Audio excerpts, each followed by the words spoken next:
This evening, first, outrage in Tuschen. The body of 11-year-old Adrianna Younge was discovered in a hotel pool hours after family and police searched the same pool. A missing child, a mysterious vehicle, broken security cameras, and now a national firestorm. Was it a tragic accident or something far worse? Plus, Vice President demands answers.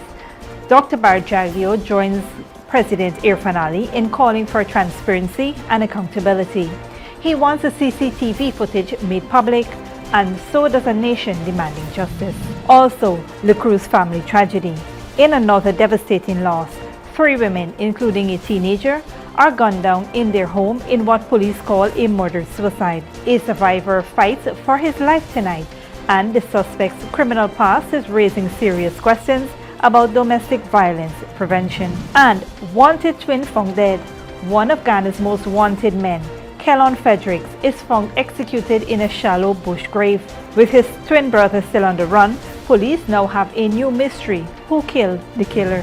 Finally, in Haiti, gang tightens their grip on the capital. At least 8 people, including soldiers and armed civilians, are dead. The violence is raw, the videos are disturbing, and international forces are under pressure to act. Stay tuned, these stories and more tonight on Headline News Update.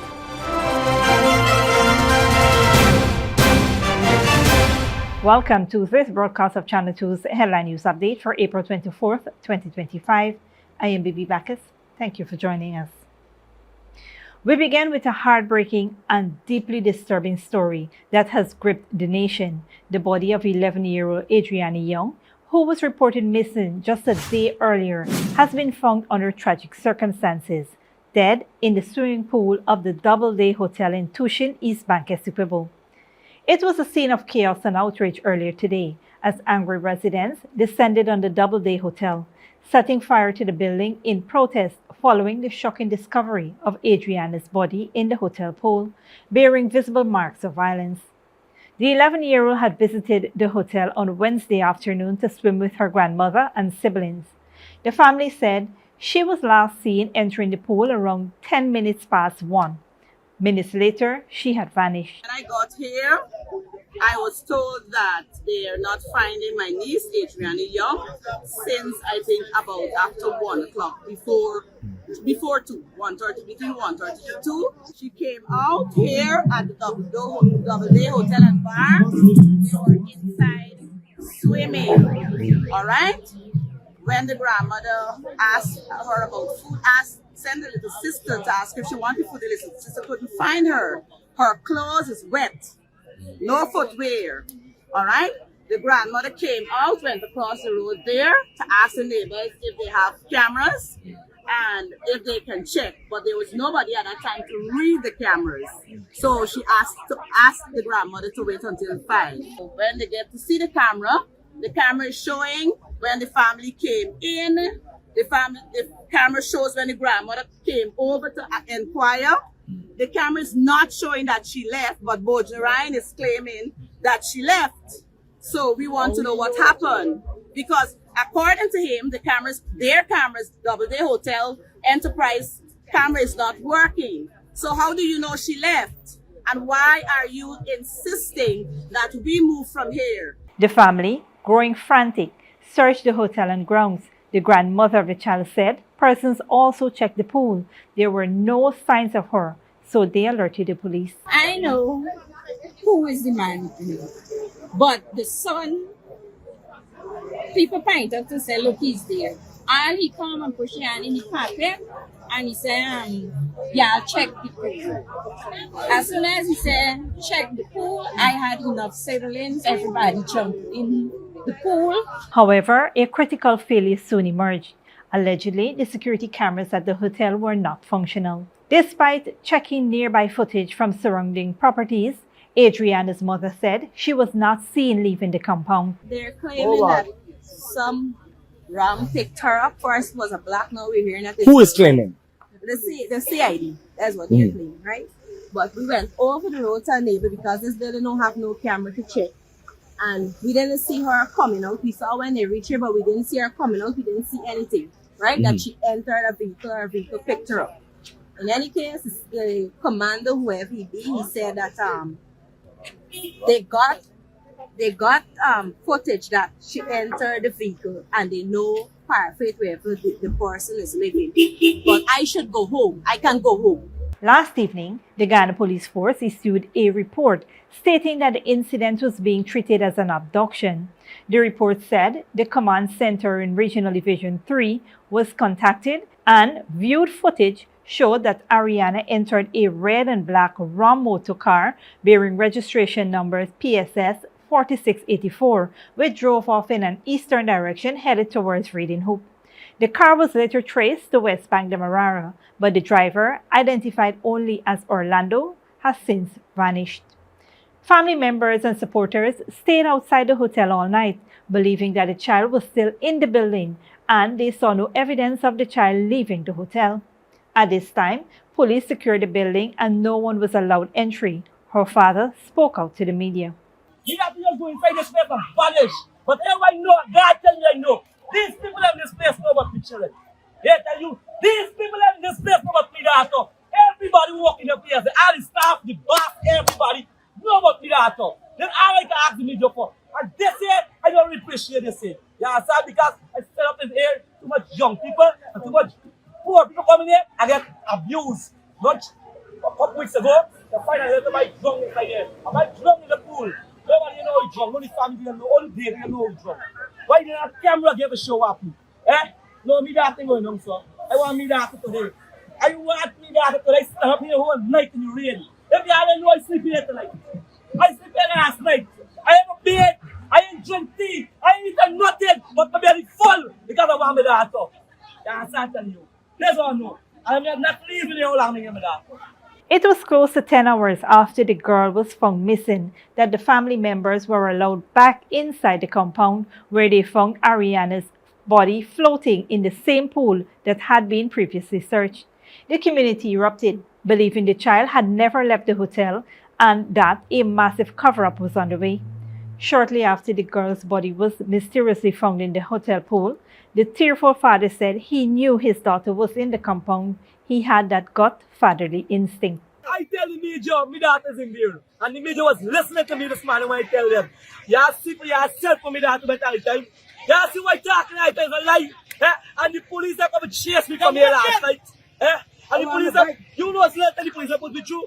And no police have my daughter but they lock up beside here. The police have started the building 4 or 5 times. I never go in the building. I never go in the building. The police start the building 4 or 5 times. I tell the police when they don't start, my daughter's still in the back. I tell you, since I come here yesterday, my belly tell me my daughter's in here. You hear? Since yesterday, my daughter barely tell me she's in here. The grieving father said the pool was searched several times by different persons and the body was not there. We will have sex on my family. Sergeant whole building. I was standing right there watching him because the pool is right there. And nobody didn't saw a body. Yeah? Yeah. A lot of marks about it. Or hands, or knees. Different. It's very different.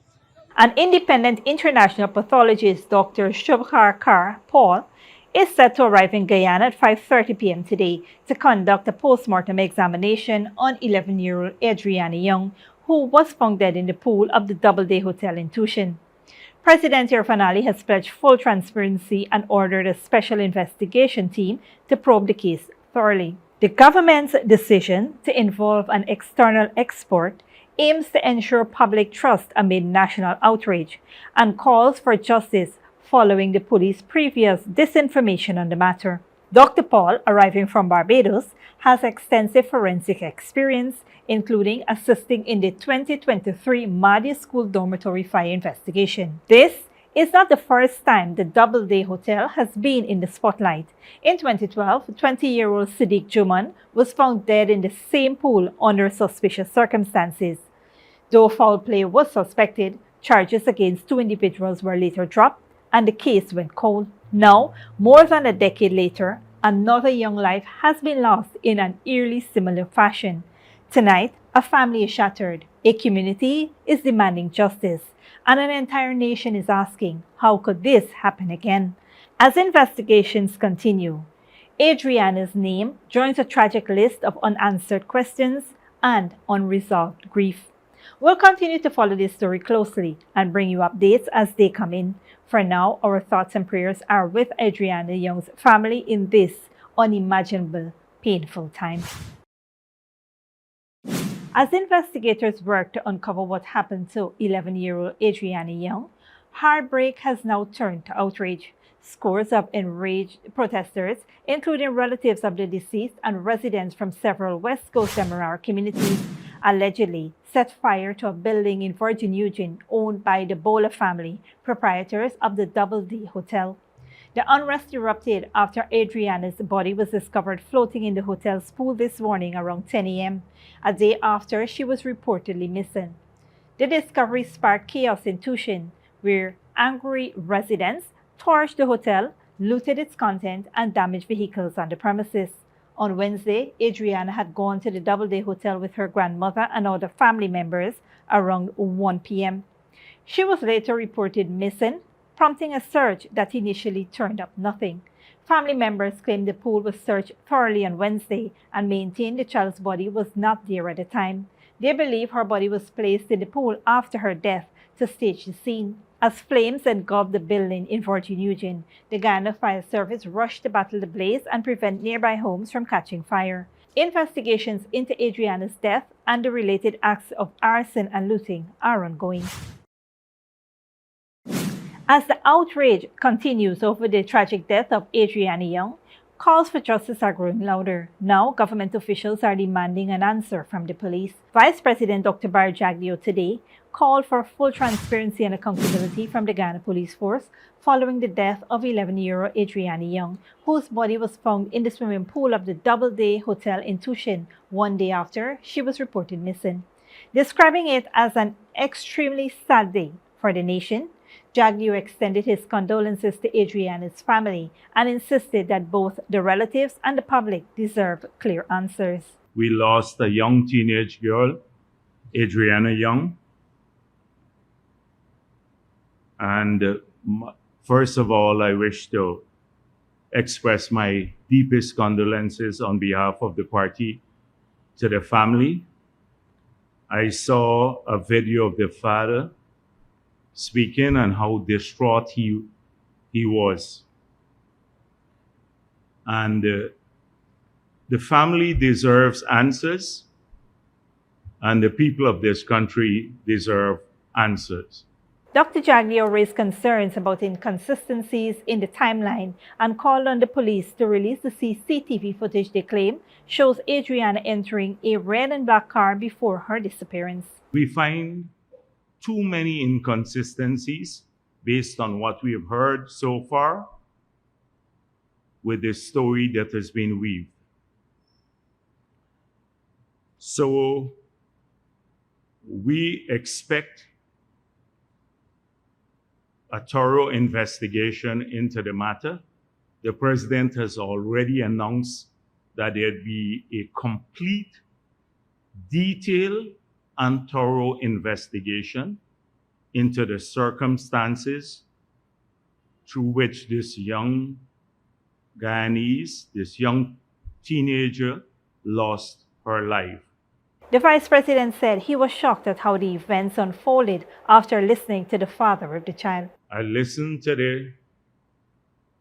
the father on the video saying that this morning, family members and the police searched the pool and the premises, and there was no body, or the young lady was not found in the premises or in the pool. I then saw a report from the police, a release from the police, which spoke about checking the pool and the premises since last night, and then saying this: the command center in Regional Division Number 3 was contacted and viewed footage showed that Adriana entered a red and black Ram motor car bearing registration number PSS for the 684, which drove off in an eastern direction heading towards Friedenhoek. Now, if they have that footage, the police, and they put it in a statement here, they should immediately release the footage. I don't know why there is a delay in releasing this footage, because this is very inconsistent with the entire story. Jagdeo's comments followed President Irfaan Ali's directives for a comprehensive investigation into Adriana's death and the arrival of an independent international pathologist to conduct the postmortem. Something is wrong, and we have to get to the bottom of this. And we're not going to rest until that happens. And whoever is culpable, if there is a cover-up, people will face consequences. We're not going to tolerate this. This young girl should have never lost her life. And as the president said, there'd be a thorough investigation, and wherever we find transgressions, there will be consequences at every level. Stick around when we return. Tragedy on Linden Highway. Alleged murder-suicide claims 3 lives, leaves 1 critical. And wanted robbery suspect found dead in the bushes in Mexico.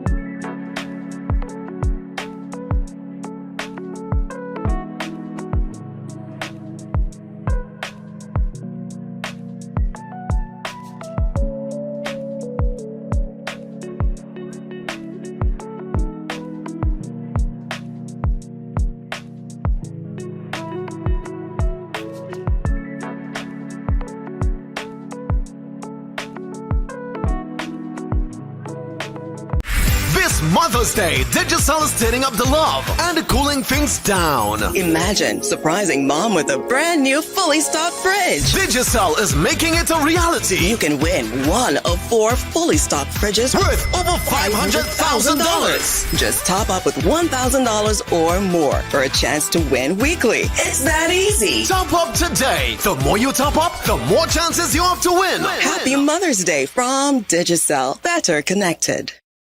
GCOM is currently conducting a national registration exercise. Who can register? Anyone who will be 14 years or older by June 30, 2025 and is a Guyanese citizen by birth, descent, naturalization, or is a citizen from a Commonwealth country living in Guyana for 1 year or more. Where to apply for registration? You are required to visit the GCOM registration office that is responsible for the registration of persons in your area of residence to apply for registration. Office hours, Monday to Thursday, 8 to 12 and 13 to 16 hours 30. Friday, 8 to 12 hours and 13 to 15 hours 30. The offices will be closed on weekends and holidays. You need to apply for a transfer if you now live at another address since you were registered. This registration exercise will end on May 30, 2025. For more information, contact the GCOM on 225-0277-9 or visit www.gcom.org.gy. Sneakily with a gift of sight from Modern Optical Services. Let our professional team examine and prescribe what's best for your eyes. Common smiles make fashionable faces. See us for a full line of optical services, including brand name and prescription eyewear.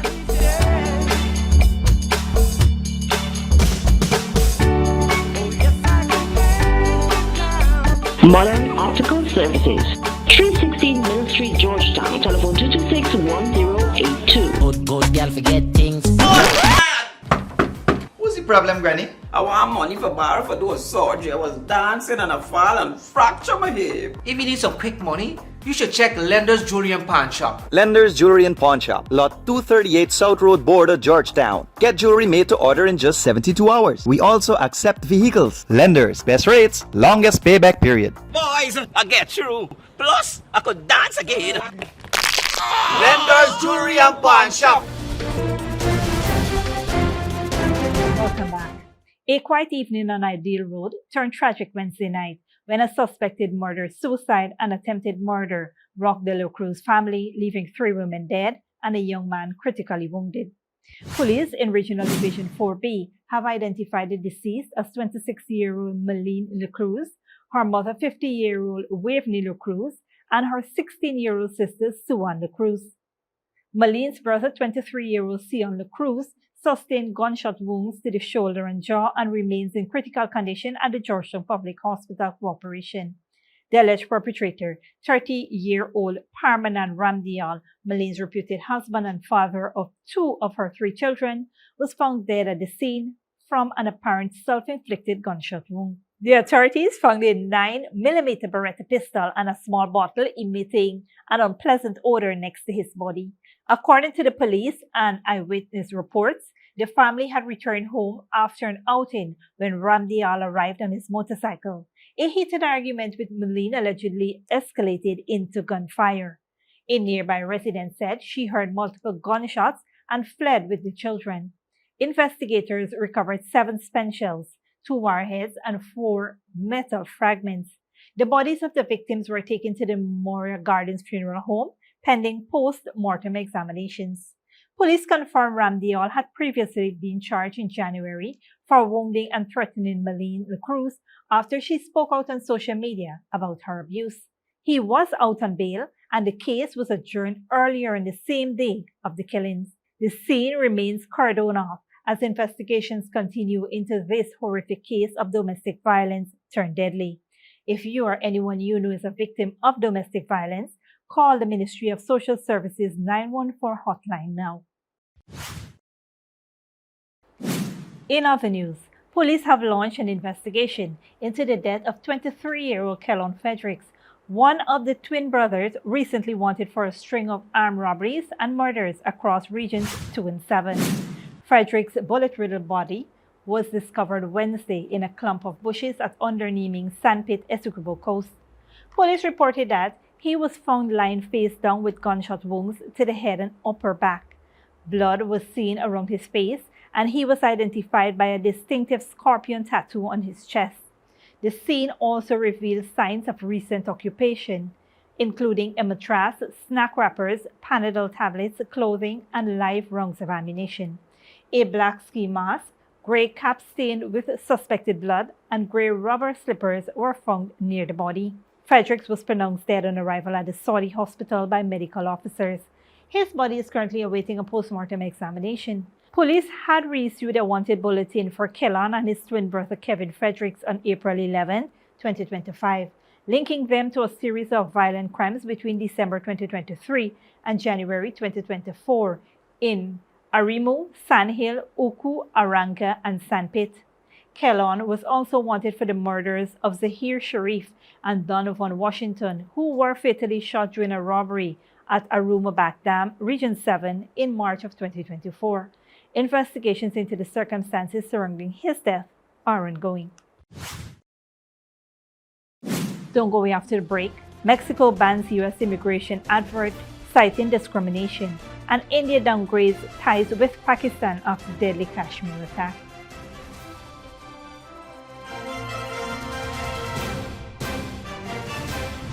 This Mother's Day, Digicel is stirring up the love and cooling things down. Imagine surprising mom with a brand new fully stocked fridge. Digicel is making it a reality. You can win one of 4 fully stocked fridges worth over $500,000. Just top up with $1,000 or more for a chance to win weekly. It's that easy. Top up today. The more you top up, the more chances you have to win. Happy Mother's Day from Digicel. Better connected. Sneakily with a gift of sight from Modern Optical Services. Let our professional team examine and prescribe what's best for your eyes. Current smiles make fashionable faces. See us for a full line of optical services, including brand name and prescription eyewear.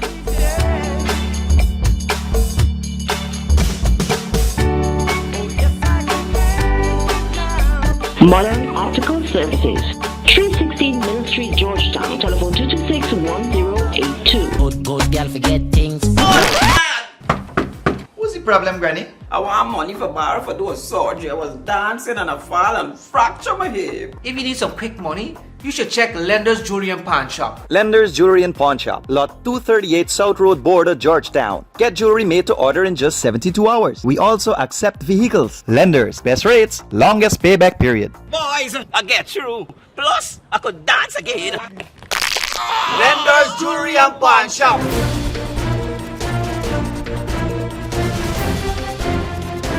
Welcome back. Now we take a look at what's happening in the region and around the world. At least 4 soldiers and 4 armed civilians assisting law enforcement were killed by gangs attempting to seize more of Haiti's capital, officials said Thursday. The killings occurred in Kenskoff and Pacot, with further violence reported. Shocking videos show gunmen mutilating victims. The transitional government condemned the attacks, vowing to prioritize security. Haitian police and a Kenyan-led UN mission continue efforts to contain the escalating violence. Meanwhile, in North America, a television advertisement featuring U.S. Homeland Security Chief Kirsty Newham has sparked controversy in Mexico after some of its biggest TV stations began airing it several weeks ago. Al Jazeera's Julia Galliano reports. If you are considering entering America illegally, don't even think about it. U.S. Homeland Security Secretary Kristi Noem issuing a warning to Mexicans in their own homes. We will hunt you down. The uncompromising TV spot, paid for by the U.S. government, has been airing on Mexican TV stations and has caused an uproar here. It prompted President Claudia Sheinbaum to fast-track a law to ban the ad and any similar ones from reaching Mexican households. The new law prohibits foreign governments from funding advertisements on Mexican TV and radio stations, as well as social media. What can they promote? Tourism, culture. If a country wants to advertise here or us there, that is no problem. The problem is this propaganda, sponsored by the US government, contains acts that we consider discriminatory. The minute-long video is part of a $200 million U.S. government campaign to discourage migrants from trying to enter the United States. But the ad makes no distinction between migrants and criminals. As Secretary Noem speaks of undocumented migration, images of violent crime, drugs, and weapons play over her words. The ad definitely touched a nerve here. Complaints have been filed by viewers, and even opposition parties have joined in the call for the video to be removed. And for the Mexican president, who has so far made a series of concessions to the Trump administration in the hope of avoiding tariffs from being imposed, the ad represented a line in the sand. The video has prompted heavy criticism of the outlets that have aired it. Not just because of the content of the ad, which generates stereotypes. Its prejudice is racist. It violates people's human rights. But also, how can a Mexican company that owes its success to Mexican audiences decide to air this for, I think, purely financial reasons? Al Jazeera asked for comment from Mexico's largest media conglomerate, Televisa, but our requests went unanswered. This media dispute reveals a key pillar of Donald Trump's immigration policy, to scare people off before they even try to reach the U.S. The latest statistics suggest it's working, with the numbers down to the lowest level in decades. But Claudia Sheinbaum, for one, is determined to reduce the impact of that message inside Mexico. Julia Galliano, Al Jazeera, Mexico City. India is downgrading diplomatic ties with Pakistan following a deadly attack in Indian-administered Kashmir. Gunmen opened fire in the tourist town of Falgam, killing 26 people. While no groups has claimed responsibility, India has implied Pakistan bears indirect responsibility. Al Jazeera's Perry Wilton reports. Funerals for the victims of an attack that's thrown the region's already fractured politics into total disarray. The attack on the tourist town of Pahalgam, nestled in the Himalayas, has sparked outrage across India. The entire country is angry and wants to see revenge. Like our Prime Minister retaliated in the past, we want the attackers to be found and shot. Whoever carried out the attack has committed a grave crime. Those who executed the attack would not be spared. We stand with our country. A separatist group which calls itself the Kashmir Resistance or the Resistance Front has claimed responsibility for the worst assault on civilians in the region in nearly 2 decades. India has long accused Pakistan of supporting separatist fighters in the region. Responding to the attack, New Delhi announced the closure of a key border crossing with Pakistan and suspended a crucial treaty that allowed the sharing of river waters between the two countries. India has also suspended a number of visas and drastically scaled back diplomatic ties. The defense, military, naval and air advisors in the Pakistani High Commission in New Delhi are declared persona non grata. They have a week to leave India. India will be withdrawing its own defense, navy and air advisors from the Indian High Commission in Islamabad. These posts in the respective High Commissions are deemed annulled. Pakistan has expressed condolences for the victims and says its National Security Council, the country's highest military and security body, will meet to formulate a response. This is a conflict that is 80 plus years in the making. It flares up time to time, and this flare-up, unfortunately, while never wanted, was probably not entirely surprising either. Tourists are now fleeing the town in droves. We are terrified. We want to reach our home as soon as possible. An exodus sparked by the violent attack in a region in dire need of peace. Perry Wilton, Al Jazeera. In Senegal, lawmakers are amending a controversial amnesty law passed just over a year ago during the presidency of Macky Sall. The legislation had previously granted immunity to both protesters and security forces for actions taken during violent political demonstrations. Al Jazeera's Nicholas Haig reports. In the hallways of a university in Dakar is Pape Abdoulaye Touré, a law student searching for justice. Free, but still caged by the pain of 9 months of unexplained detention. The video of his arrest continues to circulate widely on social media. During political protests against the former regime, the outspoken student activist is silenced. Captured like an animal, he says. Later, he is dragged into a police cell. Security forces took pictures and filmed his abuse. His hands tied behind his back. He receives blow after blow as he pleads for mercy. The police order the men to break his legs. They broke much more. As a victim, it matters to me, not just to find relief, but to know who really did this to me. And it's about the future too.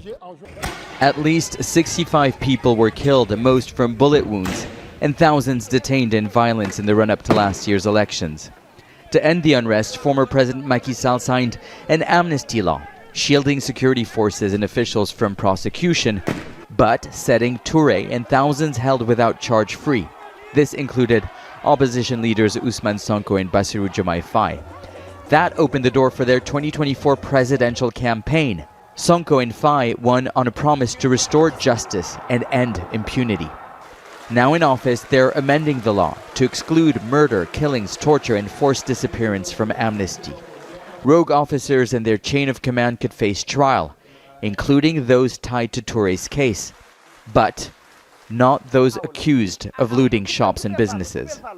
Influencer and shop owner Gay watched his store get stripped bare. Under the amnesty law, the criminals have been pardoned. He's using social media to get justice. Justice must be clear and transparent. It is essential to shed full light on the events and identify those responsible for those robberies. Only then can we continue to work and live in safety.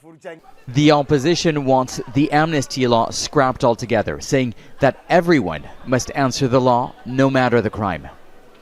It's been a little over a year since the political violence has ended and that a new elected president and government has come to power. And yet, young people in universities like this one continue to fight to protect democracy. They say they want the rule of law to be applied. No longer a political prisoner, but a law student who sees in the amnesty bill a turning point, a test for the newly elected government to address impunity and deliver the justice they have been looking for. Nicholas Hawk, Al Jazeera, Dakar. This brings us to the end of our regional and global news coverage. Up next is the 3-day weather forecast.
And that's CCTV2 Headline News for this Thursday evening. As we take our leave, we invite you to follow us on Facebook and YouTube. You can tune in tomorrow at 6:30 a.m. for a rebroadcast and at 7 p.m. for more news. Until then, please take care of yourselves and each other.